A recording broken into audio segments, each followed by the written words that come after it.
Sud, Grand Sud, Grand Sud FM. Le tout dernier Johnny Hallyday sur Grand Sud FM, de l'amour, 11h passées de 10 minutes. Bonne fin de matinée à vous toutes et à vous tous. Les rendez-vous au doigt de Grand Sud FM, nous sommes en direct aujourd'hui de l'Office de tourisme de Gruissan. On va retrouver tout de suite Marilyn avec son premier invité, le maire de Gruissan, Didier Codorniou. Bonjour. Eh oui, bonjour Jean-Michel, bonjour à tous les auditeurs, on vous l'avait promis, ça y est, nous sommes installés à l'Office de tourisme de Gruissan. Vous pouvez aussi nous suivre sur la page Facebook de votre radio Grand Sud FM. Alors notre premier invité, Didier Codorniou, maire de Gruissan et président de l'Office du tourisme de Gruissan. Bonjour Didier. Oui, bonjour. Donc déjà, on va faire avec vous un petit bilan de saison. Comment ça s'est passé cet été ? C'était une saison vraiment très réussie sur le plan de la fréquentation, sur le plan de la météo. Les ailes de saison, donc dans le cadre de notre stratégie marketing, ont été également un succès avec énormément de monde avant la saison pleine donc du mois de juillet, du mois d'août. En fait, on constate plusieurs éléments. Le premier, c'est que 67% des clients donc sont des fidèles de la destination Gruissan. Ensuite, donc, vu la conjoncture économique et nationale, voire internationale, donc on a eu un certain nombre de nouveaux touristes qui sont venus fréquenter Gruissan, avec aussi en termes au niveau sur la fréquentation étrangère, avec un léger accent retour de la clientèle espagnole, les Britanniques avec une faible donc en fait une baisse et une stabilité au niveau de la population allemande. Mais si on en tire un bilan de manière assez froid, donc on a une augmentation de fréquentation de 6%. Par contre, un panier moyen qui diminue avec une consommation beaucoup plus faible, qui peut être rattrapé, qui est rattrapé par l'attractivité de notre station et les visiteurs nombreux qui finalement ont consommé un peu moins, mais comme il y avait beaucoup plus de monde, donc on est sur une très très bonne année, un bon millésime 2015. Voilà, donc un bilan plutôt positif. Didier Codorniou, vous êtes le président dans l'actuelle région, le président du Parlement de la mer. Alors je ne sais pas si tous les auditeurs connaissent le Parlement de la mer. Est-ce que vous pouvez nous expliquer ce que c'est et sa fonction ? Oui, alors le Parlement de la mer est une structure donc qui fédère l'ensemble de la communauté maritime. Il y a un bureau donc où je le préside avec 9 vice-présidents. Mais ce qui est intéressant, c'est qu'on fédère toutes les forces de la croissance bleue. Il faut savoir que la croissance bleue, on est sur des enjeux internationaux. Quand on parle du cluster maritime, on parle de 1500 milliards d'euros. Sur le plan européen, on est sur 500 milliards d'euros. Et sur l'Europe, donc, on est sur des enjeux extrêmement stratégiques sur la Méditerranée. La mer, en fait, chez nous, notamment la Méditerranée, souvent le président Christian Bourquin disait qu'on tourne le dos à la Méditerranée, et c'est un vrai constat. Et depuis 2 ans et demi, ce Parlement de la mer devient une référence au niveau de l'Europe. Je suis allé au mois de juin avec une délégation rencontrer le commissaire de Moscovici et un certain nombre de directeurs généraux des services, notamment des mers, donc des océans, de la mer Noire et de la Méditerranée. Et en fait, ils ont entendu parler du Parlement de la mer. Ils sont très curieux parce que donc ils essayent de voir comment derrière on peut travailler sur des enjeux, des stratégies et des réalités, puisqu'en même temps, derrière ce côté fédération, fédéré, nous avons des actions et notamment nous travaillons aujourd'hui sur le projet des éoliennes en mer. Alors voilà, j'allais y venir, Didier Codorniou. On avait déjà eu l'occasion d'en parler notamment avec Henri Martin, le maire de Port-la-Nouvelle. L'éolien flottant, donc on va rappeler un petit peu ce que c'est pour les auditeurs de Grand Sud FM. Et puis on va parler également des avancées sur ce projet. Où est-ce qu'on en est ? Oui. Alors pour essayer d'être le plus clair et le plus précis, en fait, on est sur 2 zones qui ont été identifiées par le gouvernement. Donc Ségolène Royal, la ministre de l'Environnement. La première zone, elle est sur Bagnoul. La deuxième zone, elle est sur Port-la-Nouvelle-Gurissan. On est sur des kilomètres carrés d'espace et on est sur 15 kilomètres loin du rivage pour ne pas que les éoliennes aient un impact visuel. Il y a donc un appel à projet. Les développeurs et les concepteurs vont être identifiés à la fin de l'année pour une réalisation 2017. Donc de 2017 à 2020, on sera sur l'expérimentation et on peut imaginer sur les 2 zones, on aura entre 3 et 6 machines. Ensuite, et c'est là où c'est intéressant pour notre économie, il y aura ce qu'on appelle des projets beaucoup plus industriels. Et là, on peut imaginer sur les 2 zones d'avoir à peu près entre 50 voire 120 machines. Et derrière, bien sûr, on est sur l'énergie propre. Et pour vous donner une idée, la grande région, on sera sur 6 millions d'habitants. Sur les 2 zones propices pour l'éolien à mer, on pourra répondre à un besoin de 3 millions d'habitants. Donc la moitié de la population. Et là, on est aussi dans la démarche de la transition énergétique. Vous savez qu'il y a aussi une commande de réduire le nucléaire et de se rapprocher des énergies propres. Donc c'est une vraie réponse industrielle et environnementale avec des enjeux importants derrière. Ça, c'est prévu pour quand ? Alors, sur l'expérimentation, on est sur début 2016 jusqu'à pratiquement 2020. Et la phase industrielle, on est sur 2020-2021. Et là, on est sur des gros projets structurants avec comme lieu stratégique le port de Port-la-Nouvelle. D'où l'enjeu de la grande région, c'est que le port de Port-la-Nouvelle sera le trait d'union avec Midi-Pyrénées, mais également de travailler avec Airbus Industrie. Vous savez que sur notre région Languedoc-Roussillon, on travaille sur les satellites, notamment sur les nanosatellites. Et on peut imaginer sur la conception, en termes de matériaux, en termes d'assemblage, en termes de fabrication et de maintenance, d'avoir du travail de maintenance avec les forces vives de notre territoire. Je pense notamment au niveau des pêcheurs. Vous savez que les pêcheurs ont des quotas et en dehors de la période de pêche, on pourrait imaginer qu'ils amènent des professionnels dans leur embarcation pour s'occuper de la maintenance des éoliennes. Donc bref, un vrai projet structurant pour notre territoire, évalué à entre 2000 et 3000 emplois. Donc derrière, c'est vraiment une manne industrielle et importante pour le territoire. Voilà, c'est de l'emploi et c'est de l'énergie propre, comme vous l'avez dit, Didier Conorgno. Vous avez aussi pris des responsabilités nationales sur ce créneau au sein du PRG. De quoi s'agit-il exactement et est-ce que ça signifie que si vous êtes élu dans la majorité du futur conseil régional, vous briguerez une vice-présidence rattachée à ces domaines, Didier Conorgno ? Alors, tout d'abord, au niveau du Parti radical de gauche, effectivement, je suis rentré au comité directeur. Je suis secrétaire national à la mer et à la pêche avec une responsabilité en tant que chef de pôle environnement, énergie, dont on revient sur l'énergie, notamment sur l'offshore, le logement, le transport, le cadre de vie au sein du bureau national et donc membre de ce bureau. Alors, vous savez, moi j'étais un ancien joueur de rugby, les matchs il faut d'abord les mener avant de parler et de se projeter. Mais ce qui est intéressant, c'est je reste sur des thèmes qui me sont chers et donc on verra par la suite il y a une élection à mener aujourd'hui.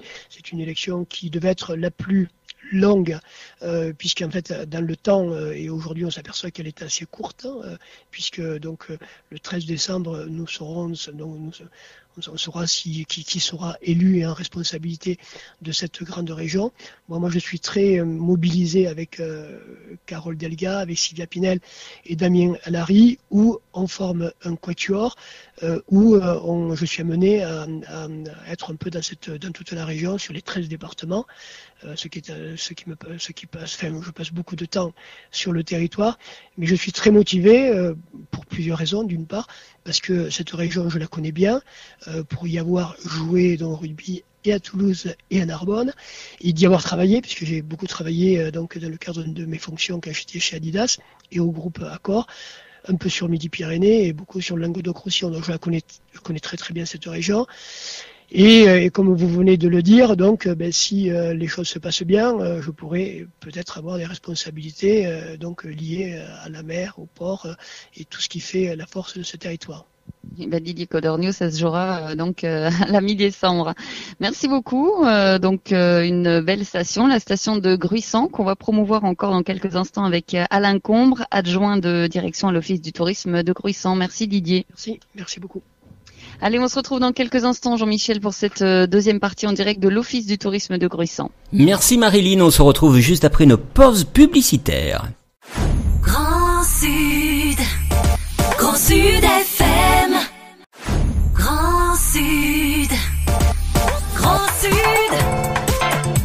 Grand Sud FM.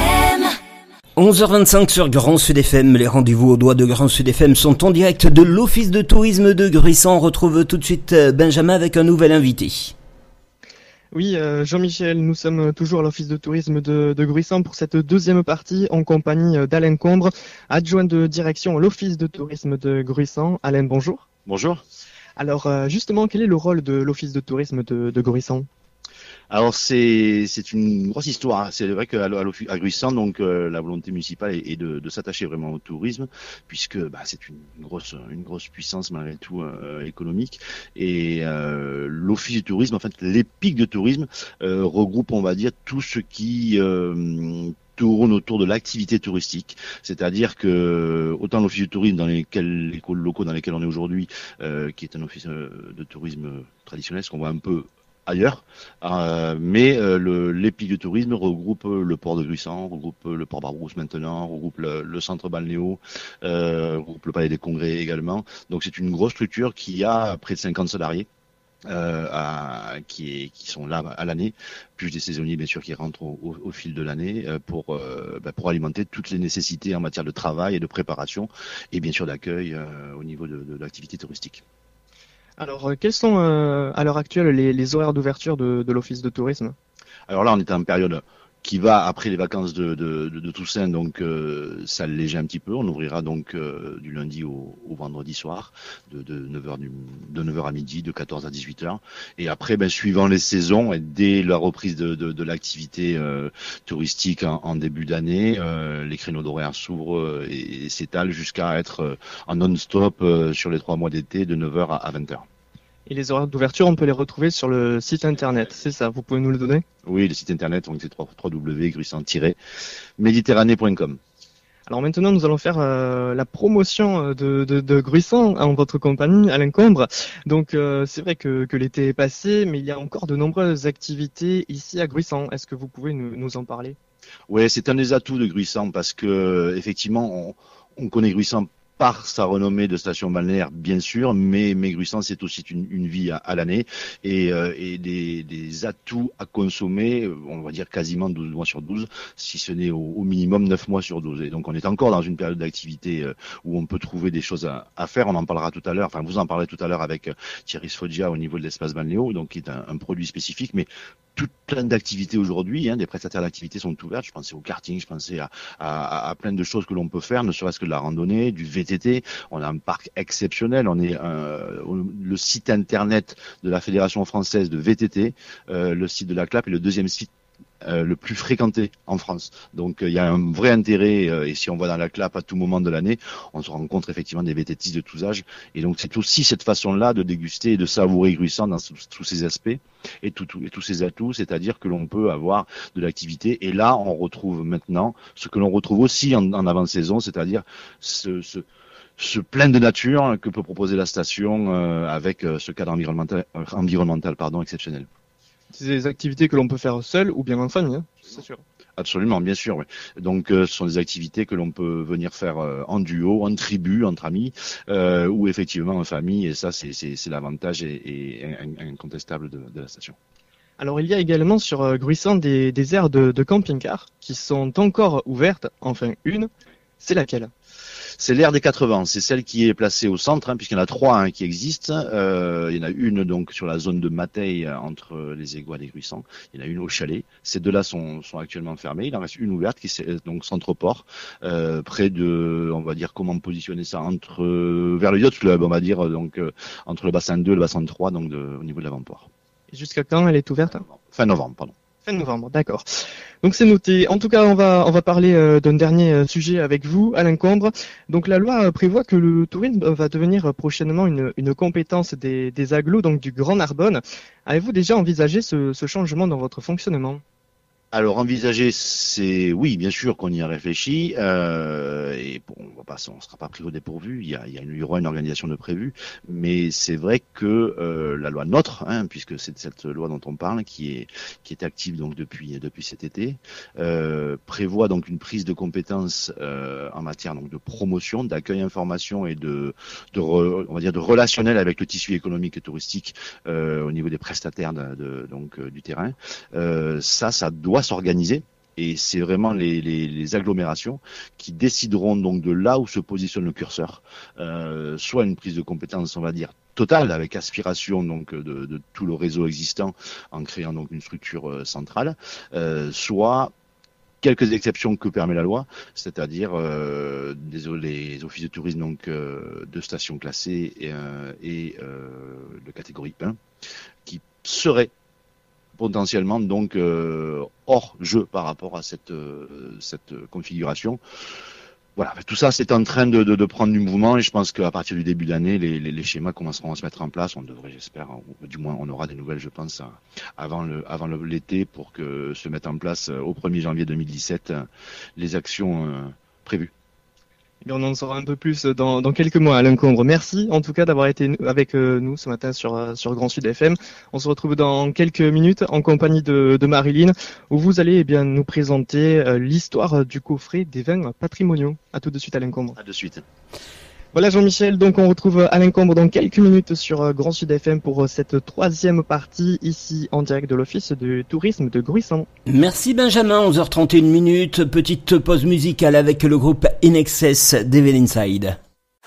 Grand Sud, Grand Sud FM, Grand Sud, Grand Sud, Grand Sud FM. In Excess sur Grand Sud FM avec Devil Inside. Il est 11h35 et nous retournons à Gruissant pour les rendez-vous aux doigts de Grand Sud FM. On retrouve Marilyn et Alain Combre pour nous parler des vins patrimoine. Tout à fait, Alain Combre, que vous avez déjà écouté tout à l'heure sur Grand Sud FM, qui est adjoint de direction à l'Office du tourisme de Gruissant. Alors, la collection des vins patrimoine, on va présenter un petit peu ce coffret avec vous. Oui, avec plaisir. Alors ça, c'est une grande aventure. On est attaché à Gruissant, à nos valeurs, à ce qui nous fait exister et être un peu différent parfois. Et on s'est dit qu'effectivement, dans le cadre donc de la stratégie de développement du territoire, on se devait donc au niveau de l'Office du tourisme d'écouter et de regarder de plus près le monde vigneron. On s'est dit que le monde touristique et le monde œno sont deux grands éléments, de grands copains, mais qui se regardent pas vraiment, ou du moins ils ne font que se regarder en face, et on avait du mal à les faire travailler ensemble. Donc on s'est dit, et c'est la difficulté globalement de l'onotourisme. Donc on s'est attaché donc depuis 2 ans à travailler sur comment arriver à faire en sorte que ce monde vigneron puisse intéresser, être attractif pour le touriste, au-delà bien sûr de la saveur de leur vin, au-delà de tout ce qu'ils proposent déjà de façon qualitative. Donc on a essayé de réfléchir à comment créer un outil pour promotionner les vins, et que ces vins deviennent des outils de promotion de la destination. Et c'est donc en créant ces vins donc patrimoine que l'on a je l'espère, c'est tout frais, réussi ce challenge. On a mis près d'1 an et demi, voire même un petit peu plus à activer donc ces socioprofessionnels, ces professionnels de la vigne, et donc pour trouver des dénominateurs communs. Et ce coffret symbolise en fait ce dénominateur commun et cet espace-temps qui est entre le tourisme et le vin. Alors, c'est vous qui êtes allé vers les vignerons, leur proposer ce projet. Est-ce qu'ils ont adhéré tout de suite? Oui, bien sûr, on est allé donc leur parler de nos idées, de ce que l'on voudrait faire, c'est-à-dire arrêter de travailler chacun avec les vacanciers, mais de façon séparée, de trouver un axe commun.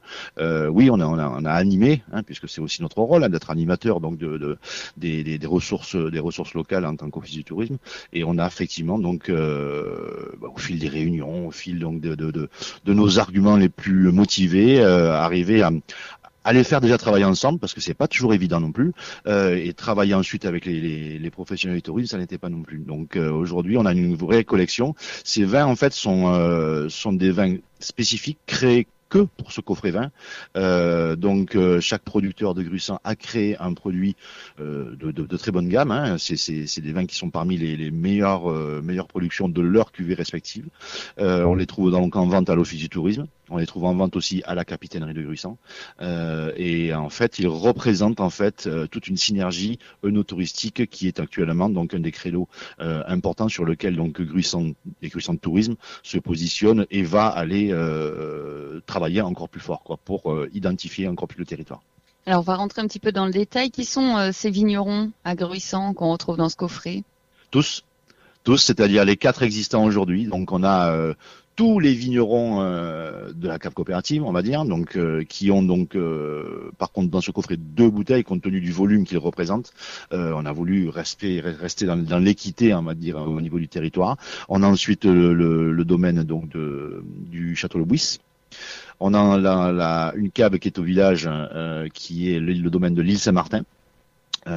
Et puis pour terminer, on a la chance d'avoir le domaine de Bel-Évêque, de Pierre Richard, qui est rentré vraiment en courant dans le projet, ce qui nous a bien aidé quand même médiatiquement, qui a été aussi fédérateur avec ses collègues vignerons. Donc c'est un beau parrain, on a la chance de l'avoir, et effectivement donc ce premier coffret maintenant existe depuis juillet puisqu'il est en vente réelle concrètement donc à l'Office du tourisme. Pensez à vos cadeaux de fin d'année d'ailleurs, vous pourrez venir les récupérer, c'est 50 € les 5 bouteilles. Donc c'est intéressant parce que ce vin, donc on dit que ces vins parlent.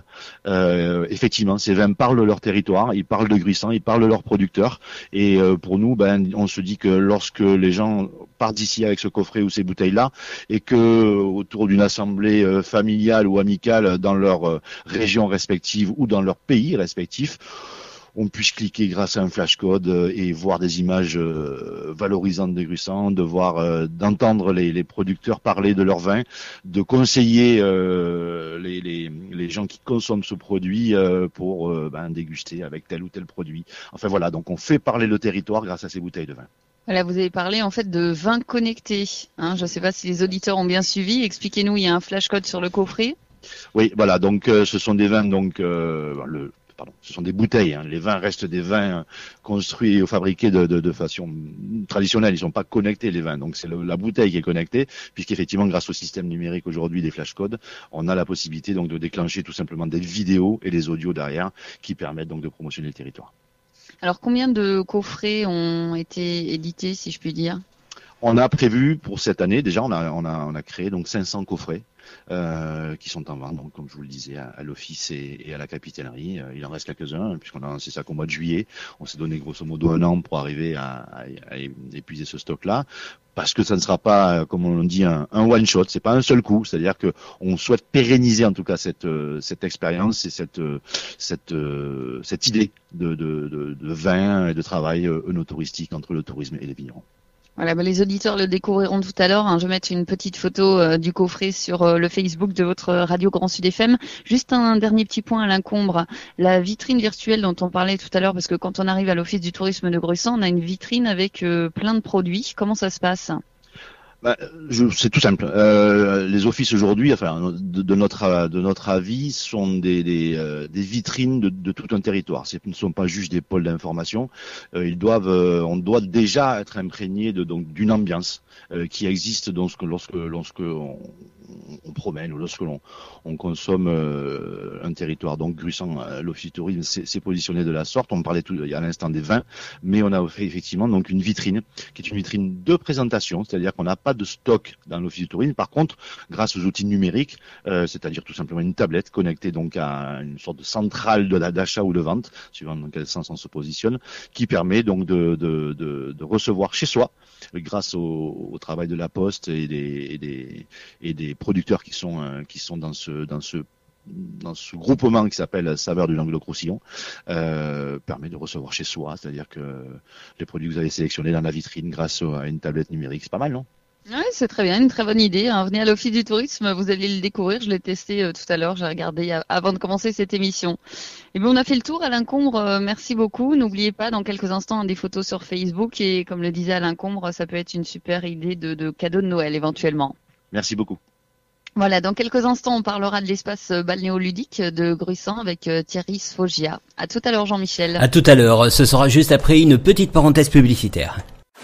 Grand Sud, Grand Sud FM, Grand Sud, Grand Sud, Grand Sud FM.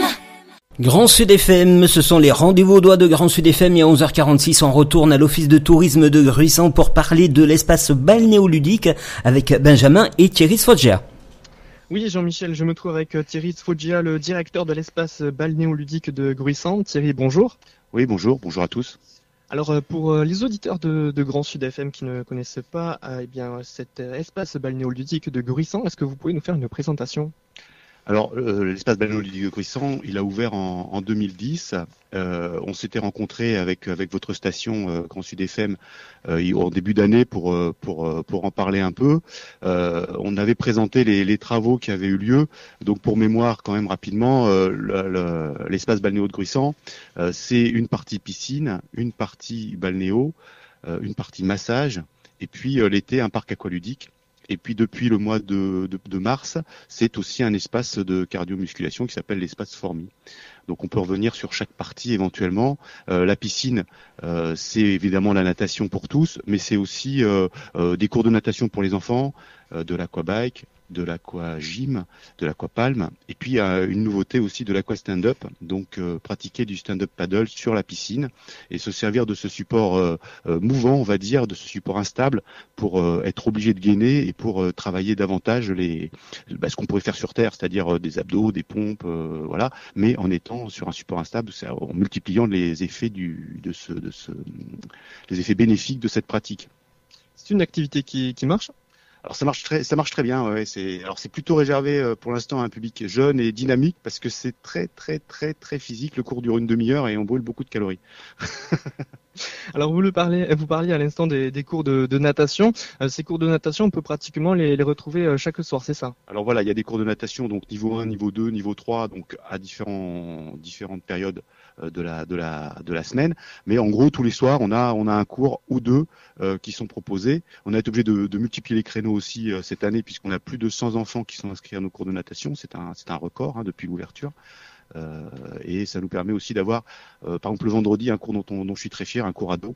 Il y a pas loin de 30 adolescents qui se retrouvent autour de la pratique de la natation. C'est un cours qui est vraiment très sympathique, quoi. On va continuer de parler de cet espace balnéoludique avec vous, Thierry Sfoggia. On va maintenant présenter l'espace forme cardio et musculation qui a été inauguré en début d'année. Alors que peut-on y retrouver justement ? Dans cet espace cardio, c'est 200 mètres carrés de plateau. C'est une partie, comme son nom l'indique, une partie cardio qui existait déjà. Et puis une nouvelle partie musculation avec deux types de machines. Donc des machines à charge guidée intégrées qui permettent vraiment à tous de trouver un mouvement facile, une pratique assez simple, voilà. Et puis derrière, on a des machines à charge libre, mais guidées, c'est-à-dire on essaie d'exercer en toute sécurité. Il n'y a pas à partir du moment où on règle la machine, on n'a absolument aucun risque de se faire mal, mais on peut charger, on peut vraiment, se faire mal, se blesser. Par contre, on peut se faire mal. On a 700 kilos de poids dans le placard, et il y a de quoi y aller. Donc c'est une salle qui a depuis l'ouverture, donc on a ouvert en mars. Là on est à peu près à 300 adhérents. avec 2 formules distinctes. Donc, de toute façon, on peut rentrer n'importe quand entre 6h du matin et 23h le soir. Donc, c'est une salle qui s'adapte vraiment à la vie de chacun, qui permet à chacun, en fonction de son rythme de travail ou de liberté, de venir s'entraîner à ses heures. Et puis, on a une formule de coaching qui est assez intéressante, puisque vous pouvez soit demander à un vrai coach, de vous créer une clé qui va permettre à la machine de vous reconnaître et de se brider à votre demande. Exemple, sur avis de votre cardiologue, vous venez de subir une opération du cœur, vous devez reprendre une activité physique, mais il ne faut pas dépasser 70 pulsations minutes. Eh ben, nos tapis roulants, par exemple, à un moment donné, vont se mettre en marche tout seuls, de façon à ce que vous ne puissiez pas forcer davantage, et qu'on respecte les préconisations du cardiologue, vous permettre de reprendre une activité physique. Donc, on a cette possibilité de clé. Et puis, si vous n'avez pas envie de clé, si vous avez envie de rencontrer un vrai coach, on a aussi 2 coachs. Donc, on a un garçon et une fille qui sont expérimentés, qui vont pouvoir vous proposer une présentation de la salle, une explication des machines, vous faire un circuit en fonction de vos besoins. Vous voulez perdre du poids, vous voulez vous renforcer les pectoraux, les fessiers. Voilà, vous voulez travailler une partie précise. On va vous faire un programme. Et puis on peut aussi, à certaines heures de la journée, vous proposer un exercice thématique, pas forcément avec une machine, mais ça peut être une thématique gainage, où le coach, pendant une demi-heure, 3/4 d'heure, va travailler avec vous, va vous faire travailler, va vous montrer des exercices simples que vous pouvez refaire chez vous d'ailleurs n'importe quand, mais qui vous permettent de brûler et de travailler efficacement. Voilà. Donc c'est quelque chose qui marche très bien et qui donne vraiment, qui est plébiscité sur Gruissan, on va dire. C'est à retrouver un horaire spécifique, ce petit thème? Alors ça, il faut aller voir les coachs. Leurs horaires sont affichés quand on est abonné à la salle. On a les horaires qui sont affichés sur la porte. Donc quand le coach est là, on va le voir et puis on se met d'accord avec lui sur le. Alors c'est son supplément évidemment, il n'y a pas de frais supplémentaires autres que l'abonnement. Donc trimestriel, semestriel ou annuel. Donc une fois qu'on a ces abonnements en poche, on est disponible, on est libre et puis on prend l'horaire du coach qui vous va bien et on va le voir à ce moment-là. Et en tout cas, l'espace balnéo, c'est un endroit qui marche plutôt bien, puisque cette année, eh bien, vous avez, on va dire, considérablement augmenté les visiteurs, c'est ça?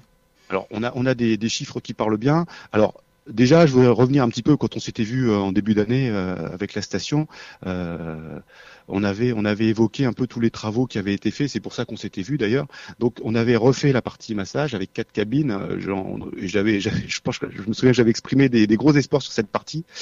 Et puis on avait refait aussi pas mal la balnéo, on avait refait le hammam, voilà, on avait refait des gros travaux. Et je suis très content parce que ça a vraiment porté ses fruits. Et c'est vrai que cette année, donc 2015, on a pratiquement doublé le nombre d'entrées depuis l'ouverture. On va passer les 100 000 visiteurs cette année. Donc et on va passer les 100 000 visiteurs et en plus dans de très bonnes conditions. C'est-à-dire qu'on a vraiment monté en gamme. On a des visiteurs qui sont très heureux. Je pense notamment à la partie massage. Massage bien-être. Si vraiment vous avez envie de passer une bonne journée ou de vous détendre, venez tester nos massages. Je pense qu'on a une qualité d'accueil qui est fabuleuse et qui permet aux gens vraiment de sortir de manière très détendue. Et le plus difficile, je pense, c'est de repasser devant l'accueil en sortant et de pas reprendre un massage pendant une semaine. Quand on sort, c'est le plus difficile. C'est pas devenir accro, quoi. Thierry, comment fait-on pour adhérer à l'espace balnéoludique? Alors, évidemment, que ce soit à la balnéo, à la musculation, tous nos produits sont offerts en one shot, c'est-à-dire vous venez, pour les massages vous réservez, vous payez et vous recevez votre prestation. Mais il y a aussi des formules d'abonnement, j'en ai parlé un peu sur la cardio-musculation. Vous avez du trimestre, du 6 mois et de l'année, et vous avez aussi la possibilité de coupler, c'est-à-dire que vous pouvez faire que la piscine, que la balnéo, que la muscu, mais vous pouvez aussi faire piscine muscu, balnéo muscu, voilà, vous avez des forfaits à l'année qui sont étudiés pour ça. Donc là, il faut vous renseigner à l'espace balnéo, sur le site gruissan-balnéo.com. Vous pouvez aussi nous questionner sur le Facebook de l'espace balnéo, on vous répond. Sur le site donc de l'Office de tourisme, vous allez retrouver toutes les plaquettes. Venir, téléphoner. Donc je peux vous donner le numéro, le 04 68 75 60 50. N'hésitez pas, on vous donnera tous les renseignements. En tout cas, à l'approche de Noël, c'est un bon cadeau que l'on peut faire à ses proches. Thierry Sfoggia, juste pour terminer, est-ce que vous pouvez nous rappeler les horaires d'ouverture, également bien, peut-être le numéro de téléphone pour clôturer. Alors, le numéro de téléphone, je vais vous le redonner. Donc, merci de me donner cette opportunité de vous le redonner une deuxième fois. Donc, 04 68 75 60 50. Comme ça, tout le monde aura eu le temps de noter. Et puis, les horaires d'ouverture. Alors, la balnéo, en gros, c'est 10h30, 20h pour cette période de vacances. Donc là, ne laissez pas passer le temps avant dimanche, 10h30, 20h. N'hésitez pas. J'en profite aussi pour tous les auditeurs pour signaler qu'il y a un tarif réduit à partir de 18h. Il commence à faire nuit le soir, donc là on a une balnéo qui est magnifique parce qu'il y a une très belle lumière dans une ambiance nocturne, c'est très sympa. Donc après 18h on a un tarif réduit, donc n'hésitez pas à venir à ce moment-là. Et puis après les horaires varient un petit peu selon les jours, donc n'hésitez pas à aller sur le www.gruissant-balnéo.com pour prendre les horaires. Vous avez les plaquettes, vous pouvez les télécharger, vous avez tous les horaires. Merci Thierry Sfoggia. Je rappelle que vous êtes le directeur de l'espace balnéoludique de Gruissant. Jean-Michel, la semaine prochaine, nous serons en direct de la médiathèque du Grand Narbonne de 11h jusqu'à midi. C'est le prochain rendez-vous à noter dans les agendas pour les auditeurs de Grand Sud FM. Voilà, merci beaucoup Benjamin. C'était donc notre émission Les Rendez-vous aux Doigts de Grand Sud FM depuis l'Office de tourisme de Gruissant. Dans moins de 4 minutes, il sera midi, l'heure de retrouver la rédaction pour vos informations. Passez une excellente mi-journée, restez fidèles à Grand Sud FM. En attendant midi, on écoute Ed Sheeran. Grand Sud FM.